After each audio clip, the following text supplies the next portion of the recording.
राजनीति अब प्रचंड है, बलवान है, क्रांति का संकल्प है, विकास में विश्वास है, नीतियों की राजनीति है, विचारों का प्रहार है, वर्तमान है, इतिहास है, विपक्ष की हुंकार है, वादों का विवाद है, चुनौतियों का अंबार है, देश की है यह पुकार। खूब हुई वादों की बौछार, अब की बात इसकी सरकार। UB24 न्यूज, सच बेझिझक। नमस्कार, स्वागत है आप सभी का UB24 के खास कार्यक्रम साक्षात्कार में। साक्षात्कार में आज हम बात करने वाले हैं कांग्रेस पार्टी के युवा उम्मीदवार, कांग्रेस पार्टी के जिला अध्यक्ष संदीप तिवारी और कांग्रेस पार्टी की तरफ से प्रत्याशी घोषित किया गया है। और जनपद फिरोजाबाद में इकलौती ऐसी पार्टी है जिसने ब्राह्मण कैंडिडेट को उतारा है। तो उनसे जानेंगे किन मुद्दों पर चुनाव होगा, कैसे चुनाव लड़ा जाएगा और जनता को कैसे भरोसा दिलाया जाएगा कि संदीप तिवारी उनके भरोसे पर खरे उतरने वाले हैं। स्वागत है तिवारी जी आपका। धन्यवाद, नमस्कार। सबसे पहले देखिए, मैं अपने जो हाईकमान है उसको का धन्यवाद ज्ञापित करना चाहता हूँ। माननीय श्रीमती सोनिया गांधी जी का, हमारे राष्ट्रीय अध्यक्ष, हमारे श्री राहुल गांधी जी, हमारे महासचिव प्रभारी यूपी की श्रीमती प्रियंका गांधी जी, हमारे प्रदेश अध्यक्ष माननीय श्री अजय कुमार लल्लू जी, हमारे जो प्रभारी राष्ट्रीय सचिव हैं श्री रोहित चौधरी जी, हमारे प्रभारी महासचिव और सचिव श्री अनिल यादव जी, श्री आशुतोष दीक्षित जी, इन सभी का, जितने भी लीडर हैं, इन सबका धन्यवाद कहना जो जिन लोगों ने मुझसे ये भरोसा जताया, मुझको उम्मीद जताई है। और मैं फिरोजाबाद 97 फिरोजाबाद की जो जनता है उसको ये भरोसा दिलाना चाहता हूँ कि ये तो टिकट की बात है। देखिए, कांग्रेस पार्टी जो है उसका जन्म ही बलिदान और संघर्ष में हुआ है। वो पार्टी एक ऐसी पार्टी है निस्वार्थ जनता की सेवा के लिए हमेशा तत्पर रहती है। अभी 2-2.5 साल पहले से कोरोना की जो स्थिति रही जी, मैं 98 से सक्रिय राजनीति में हूँ देखिए जी, और जब भी इस तरह की कोई भी बात हुई तो कांग्रेस का परिवार का एक एक सदस्य जनता के लिए हमेशा, जनता के हितों में, जनता के लिए हमेशा पूरी ताकत के साथ, पूरी मेहनत के साथ, पूरी ईमानदारी के साथ, पूरी कर्मठता के साथ उनके बीच में आया। उनके हितों के लिए, उनके हकों के लिए हमेशा उसने लड़ाई की है और बलिदान दिया है। देखिए, अभी कोरोना स्थिति में, संकट काल में माननीय प्रियंका गांधी जी ने जिस प्रकार से 1000 बसें लगवाई थी वहाँ पर, और कांग्रेस परिवार का मैं अपना बता दूँ, फिरोजाबाद से सिर्फ मेरा एक काम था। जैसी मेरी हैसियत थी, सुबह शाम को मैं अपनी गाड़ी भर लेता था, आटा दाल चावल इनसे, और किसी भी चौराहे पर, किसी भी गली में खड़ा हो जाता था। मेरी घरवाली भी कहती है, बेटा ध्यान रखो, तुम्हारे भी अभी छोटे बच्चे हैं। लेकिन इन सब चीज़ों से मुझे कोई मतलब नहीं था। मुझे ये था कि कोई भी हमारा आस पड़ोसी जो भी है वो भूखा नहीं सोए, कोई भूखा ना सोए। लेकिन तिवारी जी, जिस तरीके से अब कांग्रेस पार्टी ने उम्मीदवार आपको बनाया, क्योंकि फिरोजाबाद सदर सीट की अगर बात करें तो सदर सीट पर लगातार ब्राह्मण बंधु ये आरोप लगा रहे थे कि किसी भी दल ने अभी तक ब्राह्मणों को टिकट नहीं दी। तो अब आप, जब आपको टिकट दी है तो अब कहीं ना कहीं इसको ट्रम्प कार्ड के रूप में देखा जा रहा है। तो कैसे, क्या रणनीति होगी, कैसे जो ब्राह्मणों का वोट है, लगभग कोई कहता है 15,000 छापता है, लेकिन लगभग 70,000 के लगभग ब्राह्मण बताया जाता है सदर विधानसभा में। तो कैसे वो वोट बैंक आपकी तरफ, उसके लिए आप क्या करेंगे, कैसे कन्वेंसिंग करेंगे, कैसे लड़ेंगे ये चुनाव? देखिए, मैं आपको बताऊं, कांग्रेस पार्टी जो है वो सर्व समाज, सर्व धर्म की पार्टी है जी। और मुझे तो सबसे बड़ा आशीर्वाद जो है वो मेरे समाज का भी मिला हुआ है। मुझे उसी समाज ने का, जहाँ मैं कार्यकर्ता हुआ करता था, सबसे पहले मुझे यूथ का अध्यक्ष बनाया उन्होंने, उसी समाज के गणमान्य व्यक्तियों ने जी। और मुझे उसके बाद नगर अध्यक्ष की जिम्मेदारी सौंपी गई जी। उसके बाद मुझे आज जिला अध्यक्ष हूँ पिछले 4 साल से। तो समाज का तो मुझमें हमेशा, अपने परिवार का तो आशीर्वाद जब तक नहीं है तब तक आदमी सफलता कैसे, घर से जब निकलता है तो अपने माता पिता, अपने बुजुर्गों के पैर छू कर निकलता है, भगवान के दर्शन करके निकलता है। तो समाज जो होता है वो हमारे बुजुर्ग, माता पिता, हमारा मार्गदर्शन होता है। और हमारा समाज जो है, मैं आपको बताऊं, वो इस तरह का समाज है, वो ये कहता है सभी का आदर करो, सभी का सत्कार करो, सभी धर्म के लोगों को साथ लेकर, सभी को अपने साथ जोड़ के चलो।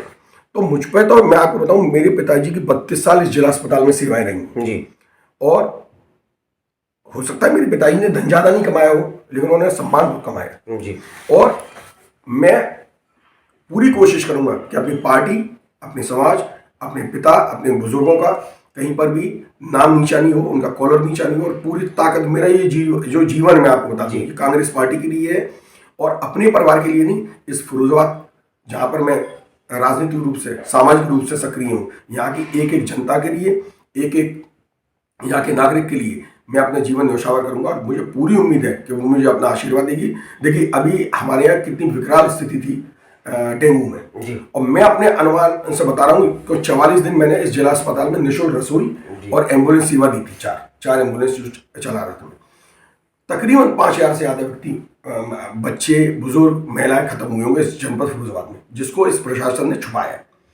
और उस वक्त आपको याद होगा, आप लोग सब लोग मौजूद थे, लोगों ने और दलों ने यहाँ पर अपनी रसोई लगाई। कुछ लोगों ने सुबह लगाई और शाम को बंद हुई जी। और मुझ पर किस तरह का प्रेशर डाला गया कि आप रसोई नहीं चलाएंगे, आपको गिरफ्तार कर लिया जाएगा, आप पर मुकदमा हो जाएगा। मैंने कहा अगर गरीब, निर्धन, असहाय जनता के लिए मुझे मुकदमे झेलने पड़े, जेल जाना पड़े, उसके लिए मैं पूरी तरह से तैयार हूँ। और मैंने रसोई किसी कीमत पर बंद नहीं की, क्योंकि जिला अस्पताल से मेरा एक आत्मीयता का लगाव है। वहाँ से मेरे पिताजी की वहाँ 32 साल सेवाएं नहीं है। मैं पूरी ताकत के साथ वहाँ लगा रहा अपने साथियों के साथ, और मैंने पूरी कोशिश की जो भी यहाँ पर आ रहा है वो स्वास्थ्य लाभ लेके जाए और अपना जीवन जो है वो अच्छी तरह से सुचारू रूप से व्यतीत करे। लेकिन वर्तमान सरकार की स्थिति आप देख ही रहे थे।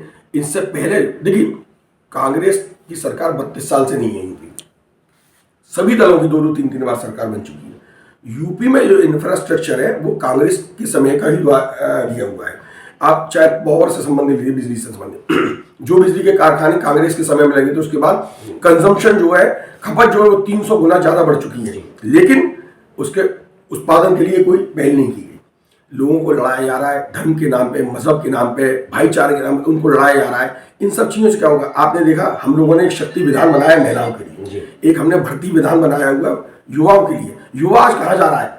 हमारा युवा जो है वो भटक रहा है, गलत रास्ते पे जा रहा है। क्यों? क्योंकि उसके पास रोजगार नहीं है। एक अंग्रेजी में कहावत है, empty mind is a devils workshop. खाली दिमाग जो होता है वो शैतान का घर होता है। आप देखिए किस प्रकार से उसका उपयोग कर दिया जाता है और चुनाव खत्म होते ही उसको छोड़ दिया जाता है। हमने भर्ती विधान में एक एक चीज को बारी बारी सेक्टर में बांटते हुए हमने बताया, बाइफरकेट करते हुए बताया है कि किस प्रकार से हमको लोगों को रोजगार देंगे। अगर वो रोजगार नहीं होगा तो जो व्यक्ति उसके लिए जिम्मेदार हो उस पर हमने सजा का प्रावधान किया हुआ है। तो युवाओं का ये देश हमारा 70% जो है कृषि से है, तो 70% यहाँ पर युवा है, महिला है। उनको सुरक्षा की माननीय मुख्यमंत्री जी क्या कहते हैं कि हमारे उत्तर प्रदेश में लॉ एंड ऑर्डर बहुत बढ़िया है। आप स्थिति देख रहे हैं इस चीजों में, चाहे वो सपा हो, चाहे वो बसपा हो, चाहे वो भाजपा हो, सब एक ही थाली के चट्टे बट्टे हैं, जितने भी सभी एक थाली के। तो संदीप जी, आखिरी सवाल आपसे ये जानना चाहता हूँ सदर क्षेत्र की जनता से और खास तौर पर अपने उन ब्राह्मण भाइयों से, क्योंकि आपके समाज की तमाम महासभाएं हैं, कोई समाजवादी पार्टी की गोद में बैठा है तो कोई भारतीय जनता पार्टी की गोद में बैठा है, लेकिन किसी ने ब्राह्मण को टिकट नहीं दिया है। तो अपने ब्राह्मण बंधुओं को और फिरोजाबाद सदर सीट की आवाम को क्या कहना चाहेंगे और कैसे उनका दिल जीतने का काम करेंगे कि वो आपको वोट के रूप में परिवर्तित हो सके? देखिए ऐसा है, मैं अपने समाज का जो आशीर्वाद है वो सदैव मेरे साथ रहा है, मैं आपको बता दूं। और रही बात फिरोजाबाद की आवाम की, जब भी मैं गाड़ी लेके निकलता था तो मैं ये नहीं देखता था ये व्यक्ति हिंदू या मुसलमान है या जिसकी मैं मदद करने की कोशिश करता था, ये नहीं देखता था ये किस धर्म किस जाति से है। मेरा काम है समाज, मेरा काम है मेरे नगर के, मेरे जिले के, चूंकि मुझ पर दोनों पद जो है वो जिला अध्यक्ष के हैं, तो पूरे जिले के मैं ये देखता था कि कोई भी व्यक्ति अगर भूखा सो रहा है, मेरा उम्मीदवार है तो अब क्या कहना? हाँ, अब मैं सदर से उम्मीदवार हूँ, पार्टी ने मुझे यहाँ से टिकट दिया है और मैं पूरी ताकत के साथ, पूरी मेहनत के साथ, पूरी गर्मजोशी के साथ सबको साथ लेके सबके विकास के लिए, सबके काम के लिए, और उनके काम, देखिए जीत हारी ईश्वर के हाथ में जी,